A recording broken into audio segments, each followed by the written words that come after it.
Hey thrift enthusiasts, welcome back to Mold of Steel. Today we are diving headfirst into the exciting world of the Goodwill bins, the ultimate treasure trove for the savvy shopper. If you've ever wondered how to navigate these bins like a pro, you're in the right place. I'm Jessica, and with my husband Aaron, in this video we're going to be sharing 15 expert tips to make your Goodwill bins adventure a true success.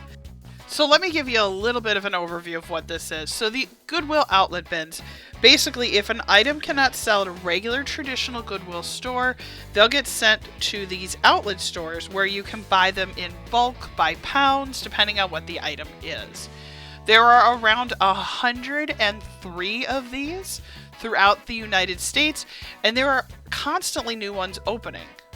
And because the items are sold to you by weight, you can get a great opportunity to purchase the items at significantly lower costs compared to the retail stores. Now, all of the items are donated by individuals, which allow the sustainability and eco-friendly shopping experience that you see here. The feeling when you're in the store, it really feels like you're on a treasure hunt, and you can see all the other people searching for treasures.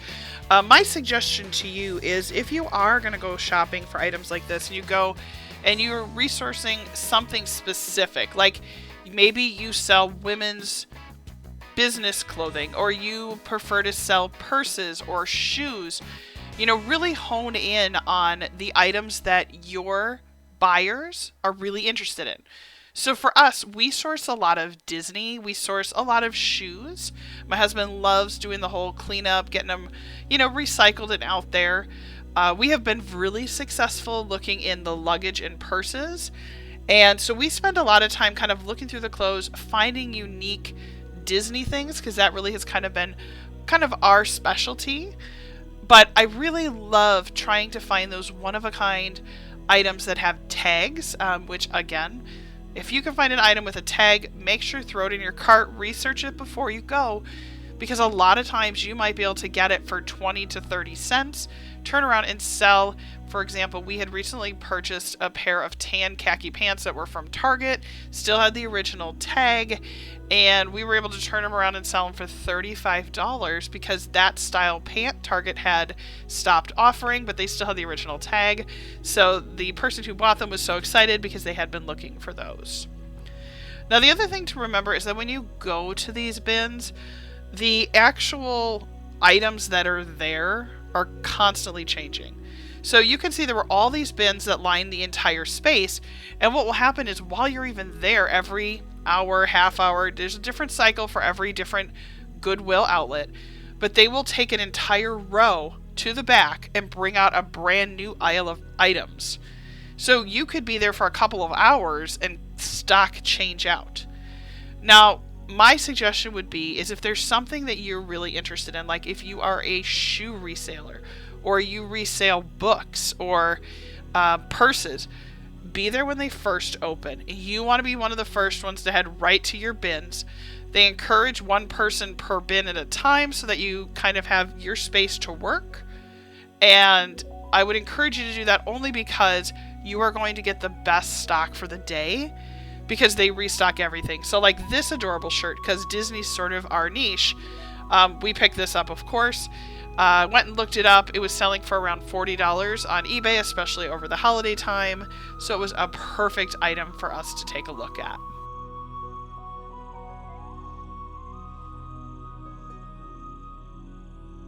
Now, I've mentioned it before, but there's always a variety of merchandise. You're going to find shoes, clothing, electronics, toys, household items, purses. So really, the first time you go there, go with no sort of, here's the plan, here's what I have to find. Just go and know that you're going to find an adventure. And then the second time, you're going to be more focused and honed in on what are the things that you are trying to resell for your customers. You can see there's tons of amazing books and lots of DVDs, and you'd be surprised there are some DVDs that are still packaged in their original collection of items, and you might be able to turn that around because it was only produced at a certain period of time. We've actually purchased vintage video games that were just in a pile that we were able to make anywhere between $30 to $50 or more.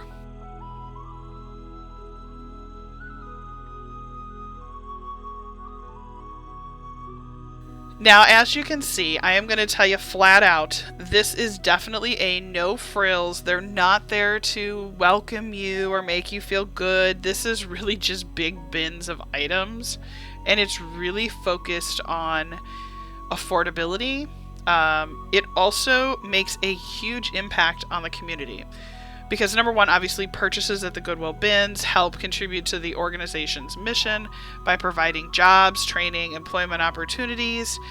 But the other thing is that it really allows you the opportunity to, go in and source items that would have probably ended up in a garbage bin or just thrown away. I have to say deleted, right? So much computer tech. But some of these items are in great shape. And I'm going to be really honest, there are times that I have found clothing items, because clothing isn't constructed or built out of materials that are extremely long-term sustainable. But if you look at items or clothing that was made, 10, 20 years ago, some of the t-shirts are such beautiful pieces that those that have just gotten thrown away and lived nowhere. At least this way, they're going to be recycled and moved forward to another home.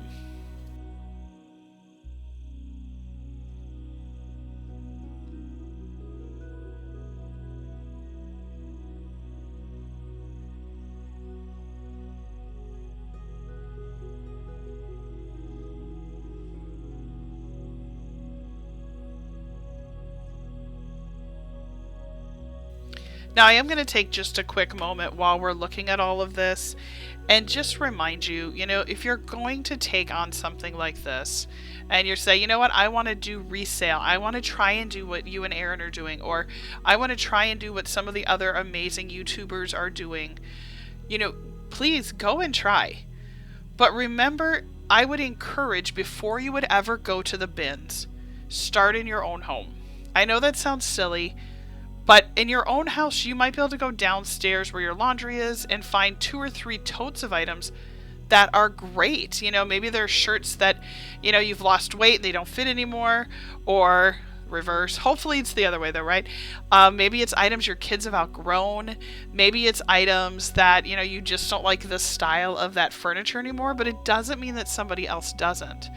So the encouraging words I would have for you, and my husband would definitely agree with this, go in your basement, go in your attic. Where do you store stuff? Start there.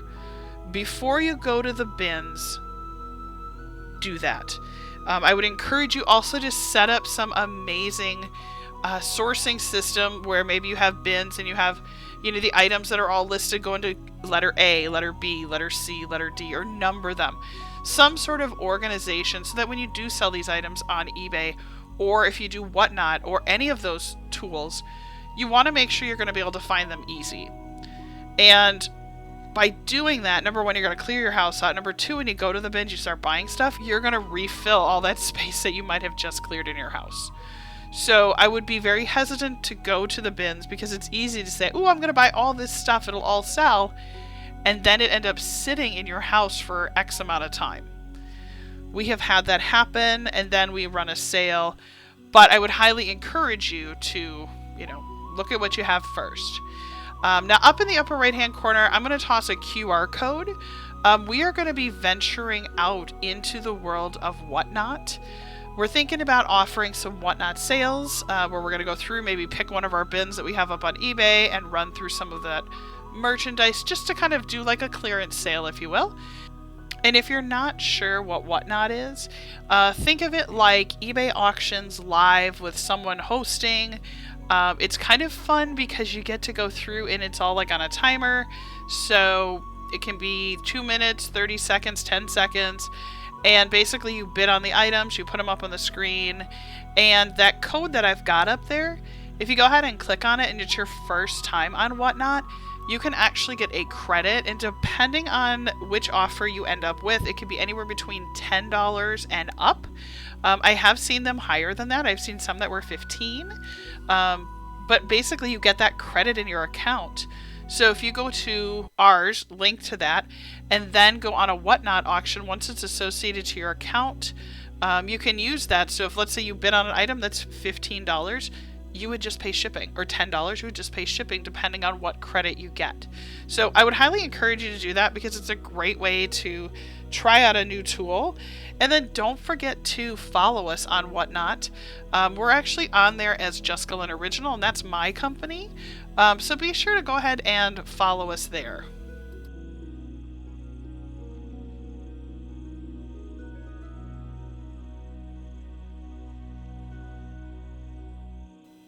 Now, at our Goodwill bins, they typically don't have this, but I have seen some of them. So, some of the 103. And again, that was as of the time of producing this video. Like I said, they're always adding more, so there's probably a lot more now. But there are some locations that actually do have furniture, and you might be able to get some really great items, especially if you're somebody who likes to purchase items, repaint them, restock them, and then sell them as one-off amazing creations. You'd have to call ahead of time to find out if that store that you're going to offers that. I can tell you ours in Kenosha, Wisconsin, Racine area, it does not, but I know a lot of them do. So definitely check into that because it can be a great thing. Now, you saw here that I showed a Buck shirt. Be careful when you purchase sports items. Depending on what it is, some of them can be great purchases. But again, the big thing to remember is that, for example, that Buck shirt cost me probably by the pound, maybe 20 cents, 30 cents maybe. The Bucks, obviously, here in Milwaukee and Wisconsin area are very, very popular and now getting to be around the world, which is exciting, to have a basketball team that people recognize. And the merchandise, once you hit basketball season, goes crazy. So watch for items that you can get that are ready for the next season and really kind of think ahead. Like, for example, if I found a bunch of Green Bay Packer items, I probably wouldn't pick them up anymore because, number one, the odds on us going to the Super Bowl this year, probably not very good. Maybe. You never know. There could be a miraculous moment, but probably not. And so the bulk of the items that were purchased for football season already happened summer, August, even maybe a little into September. Now we're getting into basketball time. Now is the time to start thinking basketball and then to be thinking baseball if baseball is big in your area. So always try to think a little bit ahead of where you are so that you're ready for that next season of items. Now, a couple of things you're going to notice here. You can see me just digging through the pile. Be careful when you're digging through the pile. I don't have my gloves on. Typically I do. And on this day when I was filming, I was just gathering footage and kind of going through items. And it had been a while. Yes, it's been too long, so we apologize. We had some family things happen this year, and unfortunately, we were away from this channel for a while, but we are ready to be back. So we appreciate each and every one of you who are here and apologize that it has been a little bit of a delay. But it has been a little while since I've been there. I think the last time we were there was early summer. And so I just was like, I'm back in the bins, I'm digging in stuff. Don't forget gloves. I would encourage you to wear some type of gloves. These items are, it's not like they're permanently washed and nicely pressed and ready to go. They are what they are. And you can see Aaron just jumped in and it was doing the same thing. And we had a talk on the way home about, we left our gloves at home. The other thing I would suggest that you bring, and I'm going to do a video on this too, make sure that you pack some IKEA bags. If you can't get IKEA bags, find ones that are that big, that size. If you have IKEA near you, go and get some and just walk in and go buy the bags. They are perfect for the bins because they're easy to sort by whatever you are sourcing. So if you're buying shoes, you can make a whole bag of shoes, a whole bag of clothing, a whole bag of, purses, whatever the case may be. And it will be so much easier when you get to checkout. If it's all a hot mess, at checkout, you delay the line. Now, I will tell you there are regulars who go here every day. And when they're there, they know what aisles to go to, they know where to go, what books, but don't be intimidated by them because you have every right to be there just like they do. They don't own a specific bin, they don't own all the shoes. You get there first, you get that bin. So Again, if, for example, like ours in Kenosha, that far wall there, that's all shoes. So a lot of times there's the same people every day who come and get the shoes. They don't own those bins. Whoever gets there first gets first dibs. So don't be intimidated. Don't be afraid. It's definitely one of those, people aren't going to fight or get angry. But again, oh, there you go. Look, you can see them taking out and swapping out items. Don't be afraid to jump in.